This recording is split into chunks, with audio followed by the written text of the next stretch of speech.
This is The Wonderful Wizard of Oz by L. Frank Baum, and we are on chapter 9. The Queen of the Field Mice. We cannot be far from the road of yellow brick now, remarked the Scarecrow as he stood beside the girl, for we have come nearly as far as the river carried us away. The Tin Woodman was about to reply when he heard a low growl, and turning his head, which worked beautifully on hinges, he saw a strange beast come bounding over the grass towards them. It was indeed a great yellow wildcat, and the woodman thought it must be chasing something, for its ears were lying close to its head and its mouth was wide open, showing 2 rows of ugly teeth, while its red eyes glowed like balls of fire.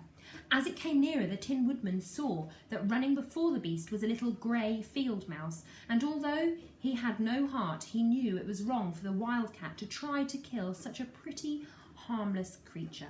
So the woodman raised his axe, and as the wildcat ran by, he gave it a quick blow that cut off the beast's head from its body, and it rolled over at his feet in 2 pieces. The field mouse, now that it was freed from its enemy, stopped short, and coming slowly up to the woodman, it said in its squeaky little voice, "Oh, thank you ever so much for saving my life." "Don't speak of it, I beg of you," replied the woodman. "I have no heart, you know, so I am careful to help all those who may need a friend, even if it happens only to be a mouse." "Only a mouse?" cried the animal indignantly. "Why, I am a queen, the queen of all field mice." "Oh, indeed," said the woodman, making a bow. "Therefore you have done a great deed, as well as a brave one, in saving my life," said the queen. At that moment, several mice were seen running up as fast as their legs could carry them, and when they saw the queen, they exclaimed, "Oh, your majesty, we thought you would be killed. How did you manage to escape the great wildcat?" They all bowed so low to the little queen that they almost stood up on their heads. "This funny tin man," she answered, "killed the wildcat and saved my life, so hereafter you must all serve him and obey his slightest wish." We will, cried the mice in a shrill chorus, and then they scampered in all directions, for Toto had awakened from his sleep, and seeing all the mice around him, he gave one bark of delight and jumped right into the middle of the group. Toto had always loved to chase mice, and when he lived in Kansas, he saw no harm in it. But the Tin Woodman caught the dog in his arms and held him tight, while he called to the mice, come back, Toto shall not hurt you." At this, the Queen of Mice stuck her head out from underneath a clump of grass and asked in a timid voice, "Are you sure he won't bite us?" "I will not let him," said the woodman, "so do not be afraid."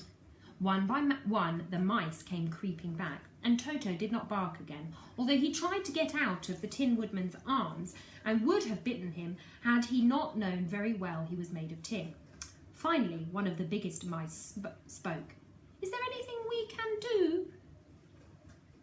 it asked, "to repay you for saving the life of our queen?" That's my mouse voice. I'm not very good at a mouse voice.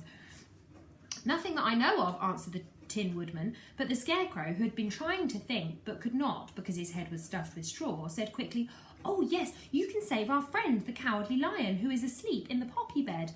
"A lion?" cried the little queen. "Why, he would eat us all up." "Oh no," declared the Scarecrow, "this lion is a coward."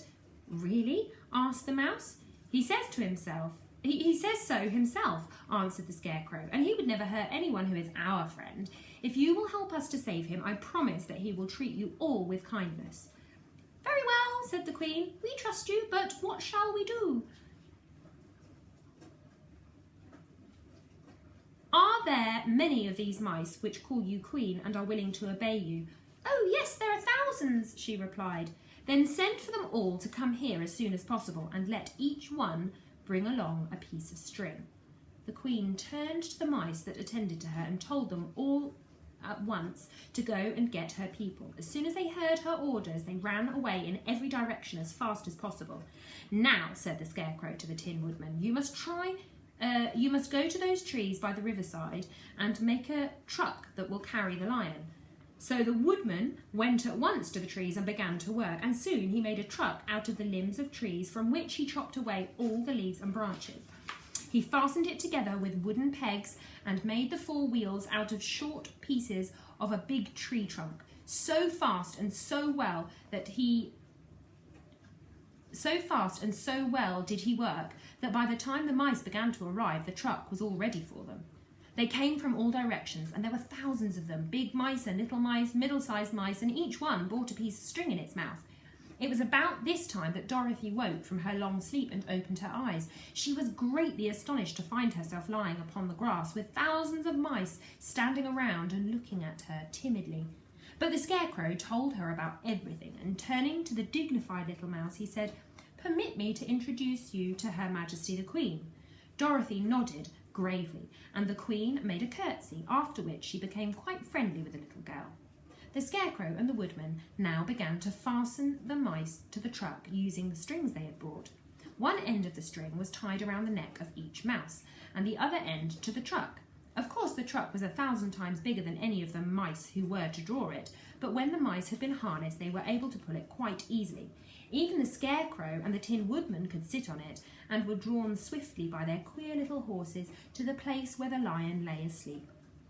After a great deal of hard work, for the lion was heavy, they managed to get him up on the truck. Then the Queen hurriedly gave her people the order to start, for she feared if the mice stayed long among the poppies, then they too would also fall asleep.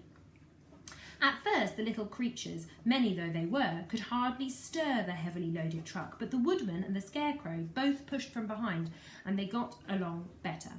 Soon they rolled the lion out of the poppy field to the green fields, where he could breathe the sweet, fresh air again, instead of the poisonous scent of the flowers. Dorothy came to meet them and thanked the little mice warmly for saving her companion from death. She had grown so fond of the big lion, she was glad she had been rescued. Then the mice were unharnessed from the truck and scampered away through the grass to their homes. The Queen of the Mice was the last to leave. "If you ever need us again," she said, "come out into the field and call, and we shall hear you and come to your assistance. Goodbye." "Goodbye," they all answered, and away the Queen ran, while Dorothy held Toto tightly lest he should run after her and frighten her. After this, they sat down beside the lion until he should awaken, and the Scarecrow brought Dorothy some fruit from a tree nearby, which she ate for her dinner.